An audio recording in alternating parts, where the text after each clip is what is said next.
And for today, personal tip po. Ang aking personal payo for today, mag-take daw tayo ng risk pero hindi ito applicable sa online na sugal. Okay? Yan yung aking gustong bigyan ng personal opinion at personal na payo para sa araw na to. No? Again, kung papansin mo, napakadami ng online na sugal ngayon na makikita natin sa ating cellphone, laptop, or website, o kung saan pa man ang daming online na sugal. No?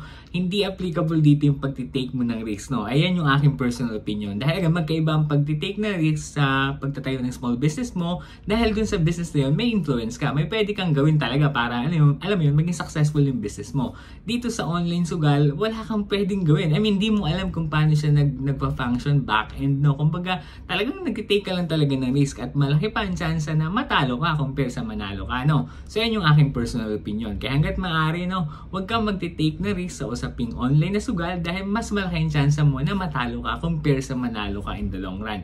Kaya hanggat maaari, kontrolin mo yung sarili mo. Kung alam mong talo ka na, itigil mo na, huwag mo na ipagpatuloy pa dahil malaking chance na manghihiram ka ng pera o ng, alam mo na, pang kapital, papaikutin mo ulit, matatalo ka, manghihiram ka ulit, hanggang sa nabaon ka na sa utang, hanggang sa na-stress ka na, magtatago ka na, magpapalit ka ng pangalan mo sa Facebook, hanggang sa maapektuhan na rin yung pamilya mo dahil sa utang mo, okay? Kaya hanggat maaari, huwag kang mag-take na risk sa online na sugal, okay? Yan yung aking personal payo for today. Kung nagustuhan, huwag mong kalimutan supportan ako dito sa Facebook, TikTok, at YouTube. Yun lamang. Salamat!